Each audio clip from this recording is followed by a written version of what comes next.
I think I'm going to close that series today. I hope so. Activating God's prosperity plan for you. Now, one of the reasons why this topic I believe is very important is because in this physical world, money speaks. I mean, to a very large extent, what you can do is limited by how much you have. Praise God. With our number, we can reach the world if we have the money. We can get some technology guys to come and do some magic. I call them magic. They are just software, hardware, and configurations. And then we want small antenna in the front of our church. They'll be watching us in Nigeria. They'll be watching us in Afghanistan. They'll be watching us in Egypt. They'll be watching us in Dubai. They'll be watching us in Britain. They'll be watching us in Dublin. They'll be watching us in Canada. You know why? Because money answered all things. To me, I don't know to every other person. One of the major reasons why I am trusting God for financial breakthrough is because I want to be able to preach the gospel to the whole world. Amen. It's my passion. It's my heart desire. Amen. I want to just be able to reach out to people. Because this word of God contains life, is the life that men need. Amen. For them to come alive, they need to know the word. And God gave the word. The book of Psalms says it. God gave the word, but many are the company of those who publish it. God can give the word to the servant of God, but the servant of God will need many people who believe in his anointing, who will release their funding to finance the message. That was what God did for Moses. God gave Moses, he took him to the mountain, he saw the tabernacle and how it's going to be built, and God said to Moses, go and tell the people that everyone whose heart is willing, let them give. Tell them what you need. And the Bible said to me that he came back and told them what he needed. And people started bringing. I don't know where they are getting, because they were in the wilderness. There was nothing like maybe inter-country commerce or economic exchange. And yet they kept on giving and kept on giving and kept on giving until such a time that the builder said, Moses, please tell the people to stop bringing offerings. We have more than what we need. That's the way God has ordained it. That when he gives his servant vision, he will cause his people to give towards it. I was discussing with my deacon last Sunday. One of my major passions for many years ago, and I believe God is going to do it, is to build a very big maternity center where pregnant women can be going for antenatal, and then whatever is going to cost for their delivery, whether it is by normal delivery, by maybe they're going to have operation, whatever, our ministry will take over the funding. And then the children that are born, they will be coming for treatment if they need anything within 1 day to 3 months. They will be coming. Whatever medicine they need, they will be getting it for free. Amen. After the 3rd month, we will not do that again for them. That has been my passion and my desire. Amen. And I believe God that God put it there. We need money to get this done. Praise God. Hallelujah. I was talking to somebody yesterday and they were talking, and I was saying, listen, there are people in our mission school in Nigeria that are on full scholarship. They don't pay school fees because their parents cannot pay school fees, and God said we should help the poor. So when we find them like that, we just put them on scholarship. And I am designing to increase it. I'm designing to increase the number of people that will come on scholarship. Where we're going to have some people in the board, where they will screen people, they will be sure that those who want to be beneficiary are actually from poor families, and then we embrace them in, and then they go through life being properly educated. Yes. Yeah. It takes money. Yes. It takes money. Hallelujah. And that's why we need money as the people of God. I've been going through this series for the last 3 weeks. You can go to our WhatsApp page. You see the messages there. If you don't have WhatsApp, you can go to my YouTube channel. You see it on this flyer. That is my YouTube channel. Go there. All the messages are there. You can watch them again and again and again, so that you can know the things that we have talked about. Today, the 4th week, I said let's activate the grace for our riches. Let's activate the grace for our riches. Because in 2 Corinthians chapter 8, let's go to 2 Corinthians chapter 8. 2 Corinthians chapter 8.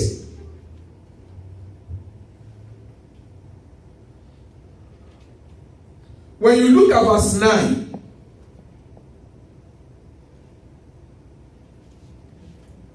Second Corinthians chapter 8, when you look at verse 9, you discover he talked about something that is very important. He said, for you know the grace of our Lord Jesus Christ, that though he was rich, yet for your sake he became poor, so that you, through his poverty, might become rich.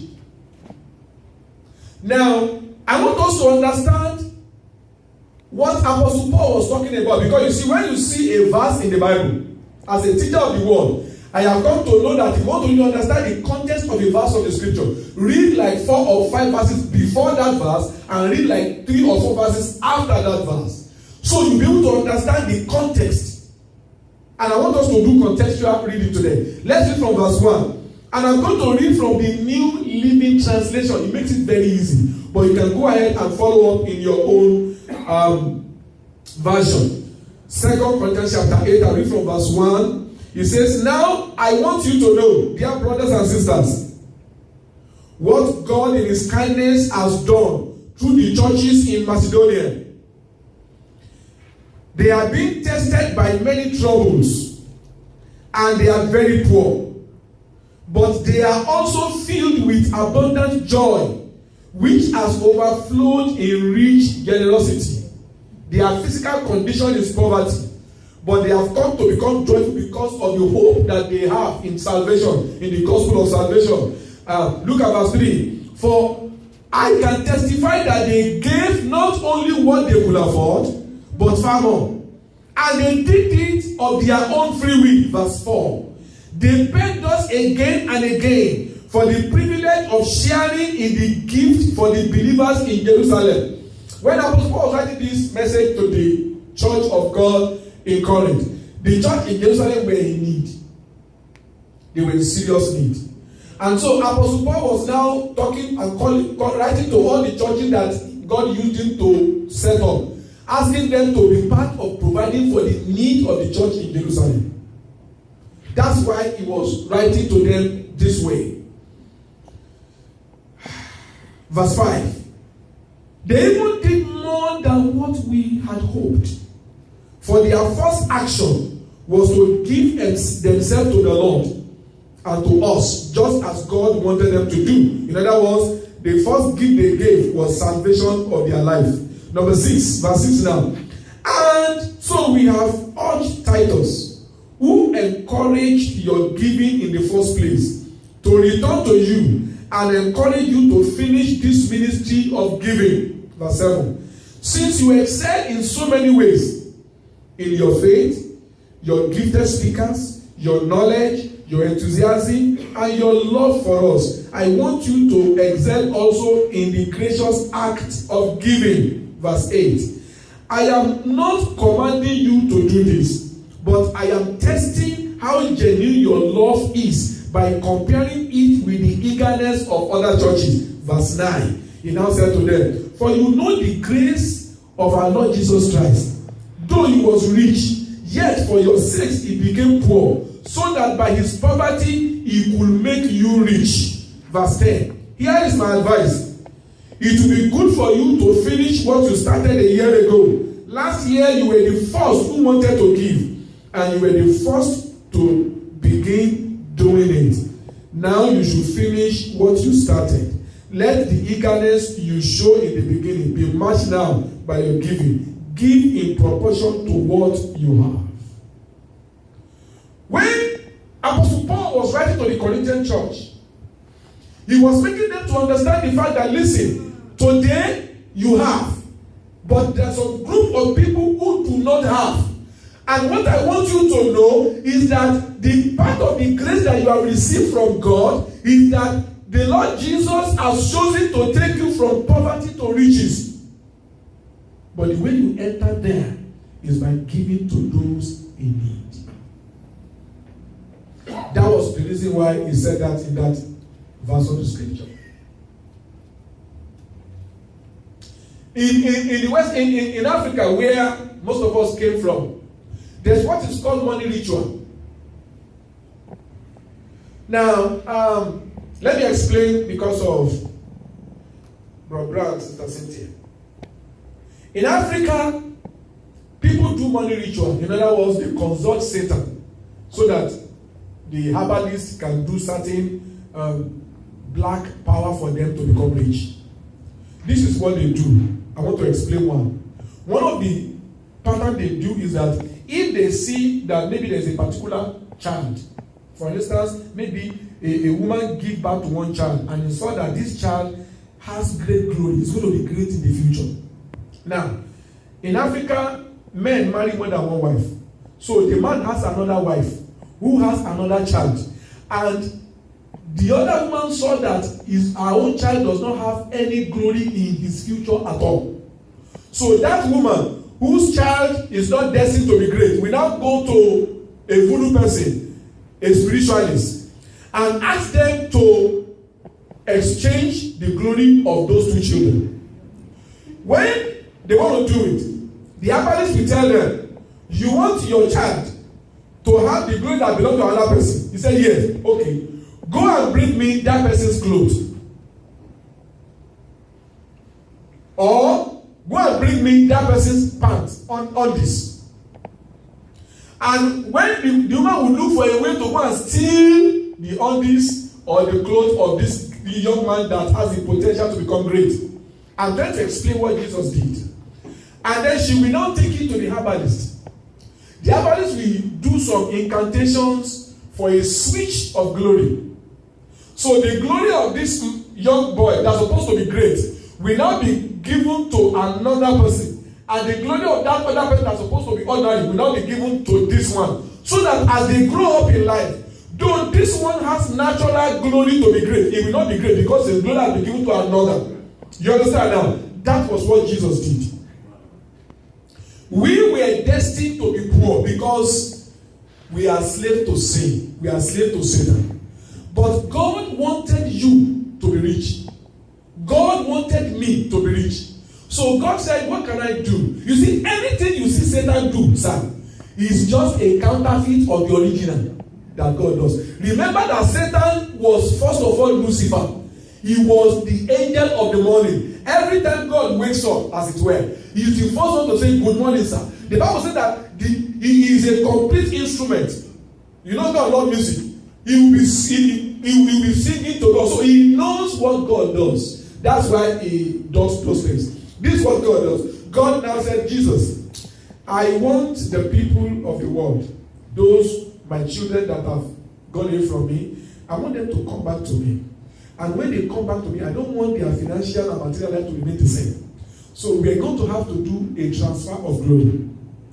And Jesus said, I'm yours, whatever, let it be according to your will. So Jesus said, this is what we're going to do. Anyone that accepts you, they become my son. And everyone that accepts you, I will exchange their glory for your glory. Their glory is to remain poor. I will take it away from them and put it on you. Your own glory is to remain rich because you are my son. God is telling Jesus. So I will give your glory to them. That's why the Bible says, for you know the grace of our Lord Jesus Christ, that though he was rich, but yet for your sake, he became poor, so that you, through his riches, through his poverty, can become rich. You, through his own poverty, can become rich.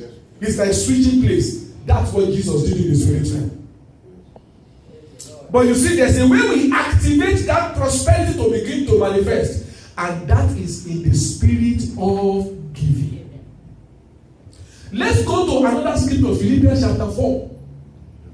You know that we used to quote Philippians 4:19. And my God shall supply all your needs. Go to Philippians chapter 4, let me show you. Philippians chapter 4. Thank you, Lord Jesus. Philippians chapter 4. Philippians chapter 4.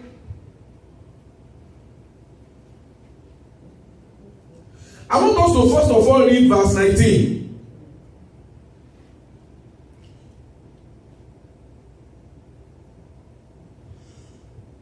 Then we're going to read from verse 15 to verse 19 because I want to understand the context. But verse 19 says, "And my God shall supply all your needs according to his riches in glory through Christ Jesus." Look at me. One day the Lord said to me, "Do you notice from that scripture that I am going to supply your needs, not according to your riches, but according to his riches?" So the question is, how rich is God? Just answer that question. How rich is God? How much does he have in the bank? How much gold does he have in this world? How much treasures does God have in this world? Now, when you are going to answer that question, the simple answer to that question is, the Bible says, the heart belongs to God, and the fullness thereof, the world and they that dwell therein. Now, that is the summary of the riches of God's ability. Do you understand that? And the scripture says, "My God shall supply all your needs according to his riches." I have to start apologizing to God and start confessing my sin this morning. I didn't really sin. It was just that the Holy Ghost said, the Lord will do according as how much you expect. Sometimes in our expectation, we limit God. And psychologically, we are limiting God because we are thinking of how much we are making. How much is coming to us. So you say, this one will have to wait too. But you have prayed that God will provide, but in your mind, this one will have to wait too. Why will he wait? According to the riches of God, he has more than enough. I have to say, Lord, I am sorry. I'm sorry. I'm sorry. It's just that, I'm sorry. Lord, I'm not sorry. Because I did so many things for this ministry, and I'm saying, Lord, and then coupled with the things that I did for my family and all that stuff, and our ministry back in Africa. I said, Lord, I'm sorry. I know that I'm trusting you for it, but sometimes my brain, my head will be telling me as if, how will this one come to pass? How will this? And I said, oh God, I think I have to make this one to stay for now. I think we have to wait until. And then God said, if you are waiting, I'll be waiting. But when you are ready, I'll give to you. That is shocking this morning. I said, God, I'm sorry. Forgive me, help me. Help me, Lord. Because that is the practicality of life. But I'm explaining that verse 19, that God is capable of providing for your needs from his endless riches. Everything may not come to pass in one day, but this is your destiny. This is your future. This is what God has planned. Forget about what the enemy has done. Whatever the enemy has done is in the past. I'm talking about God beginning a new thing in your life. So do you believe? If you do, it will come to pass. Yes. Let's now read from verse 15.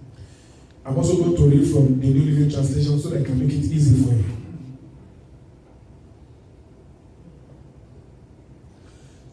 As you know, you Philippians were the only ones who gave me financial help when I first brought you the good news and then traveled on from Macedonia. No other church did this, verse 16. Even when I was in Thessalonica, you sent help more than once, verse 17. I don't say this because I want a gift from you. Then why is he saying it? Rather, I want you to receive a reward from the Lord. So when he was asking them to give, is because he was setting them up so that God can give to them.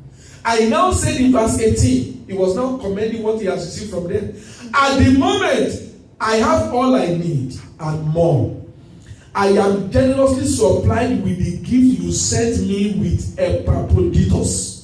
They are a sweet-smelling sacrifice that is acceptable and pleasing to God. He was using, the priesthood language, that what they said met his need, and he was happy, and God was happy. Then he now said in verse 19, that my God shall supply all your needs. In other words, the same way you have made yourself available to supply my need, my God will supply your need also. The same way that your gift has become a relief to me, my God will bring you relief in every area of your need. But we see many people quoting Philippians 4:19 and they are not giving nothing. And then they ask the question, the word of God is not coming to pass in my life. The question is, there are things you do for what God has said to be fulfilled. Praise God. Hallelujah. So I want us to know that when God prospers you, it is for His purpose to fulfill His covenant over your life. And some people will say, I have a heart to give, only that I don't have enough. For those people, I have this answer. Let's go to the book of Luke chapter 16 verse 10. Luke chapter 16 and verse 10.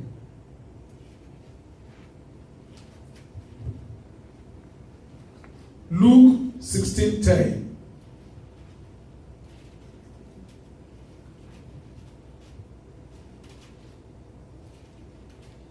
I'm waiting for you to get there. If you are sitting, you can read it for me. Luke 16:10.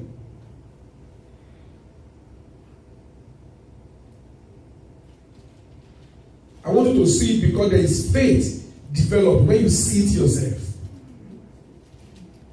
Luke chapter 16 and verse 10. The Bible says, "He that is faithful in the least is faithful also in the much. And he that is unjust in the least is unjust also in the much." That scripture seems to tell me that the way God looks at your future is what you do today. If when you don't have much, if you are faithful when you don't have much, God is convinced that when you have a lot, you will be faithful.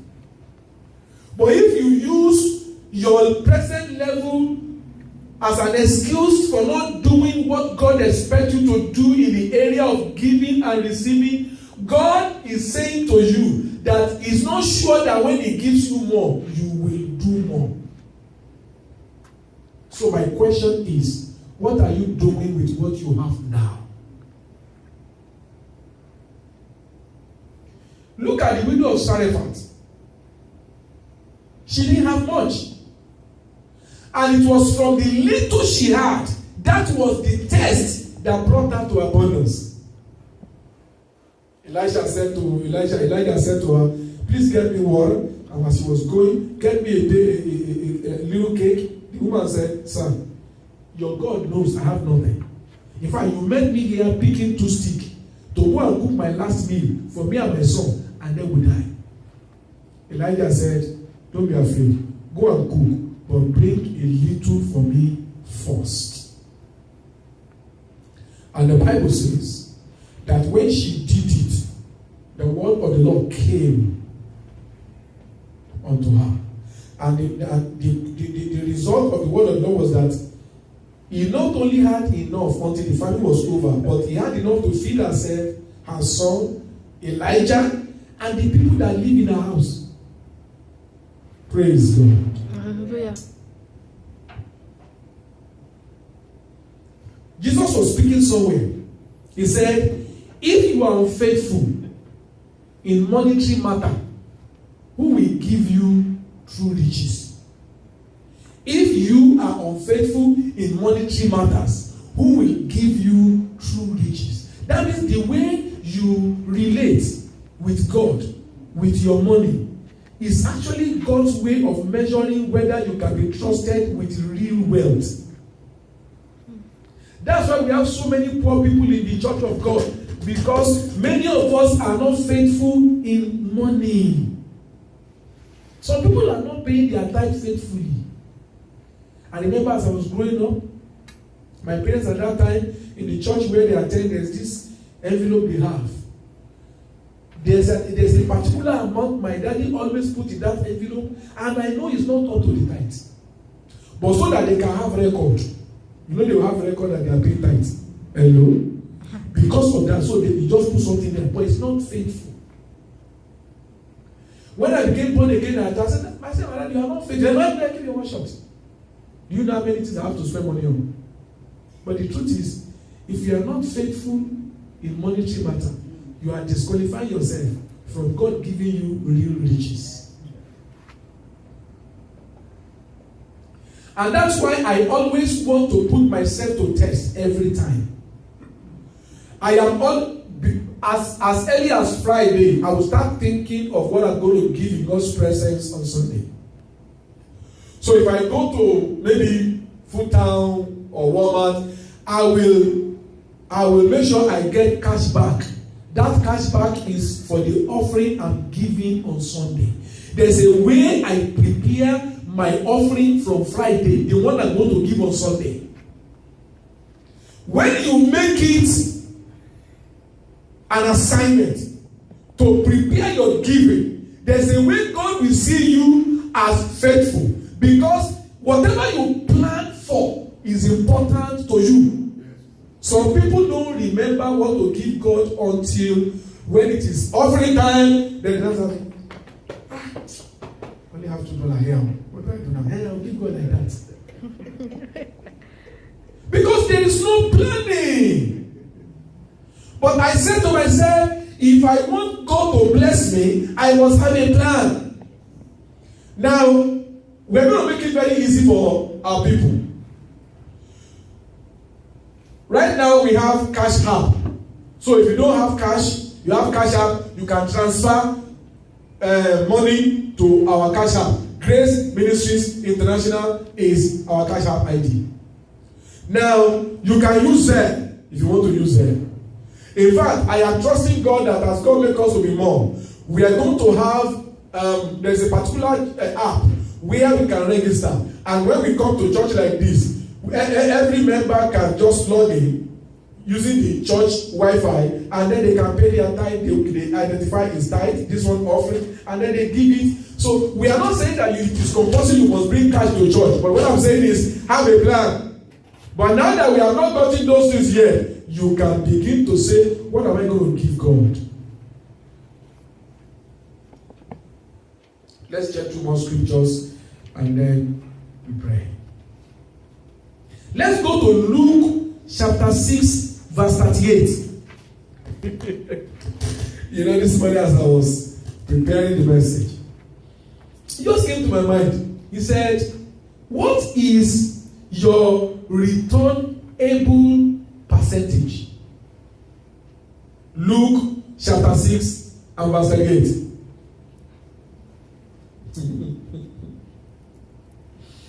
To explain this verse, this is what came to my spirit. Sit down and take pen and paper and write out your expenses in a month and write out what you give to God. Do you notice that the mortgage you pay to somebody? Every time you collect money, you pay out, you give others. You go to a grocery store, you collect food stuff, you pay. You want to buy shoe, you pay. In fact, your internet, you pay. In fact, there are some people have furnitures in their home and they are paying it, every month. Now, you are paying people out. You are paying people. All those paying, you are paying and it's gone. But the only giving, listen to me, the only expenses that has potential to increase you is what you give to God and according to His word. And so, ask yourself, sit down at home and just look at your expenses, your monthly expenses, and say, how much of the percentage of my expenses goes to God? Luke 6:38 said, give and it shall be given unto you. Good measure, shake it together, press down, and run over. Shall men put on your laps? Wow. What are those givings that brings you return? Jesus said, if you give anything for my sake, that's Jesus talking, or for the sake of the work of God, you will receive 100-fold return in this life. So any giving you give for Jesus' sake or his work, you are qualified for 100-fold returns. 100-fold returns is equal to 1,000%. And somebody said, well, how can I give to Jesus? Let me tell you how. Jesus said, as my Father has sent me, so have I sent you.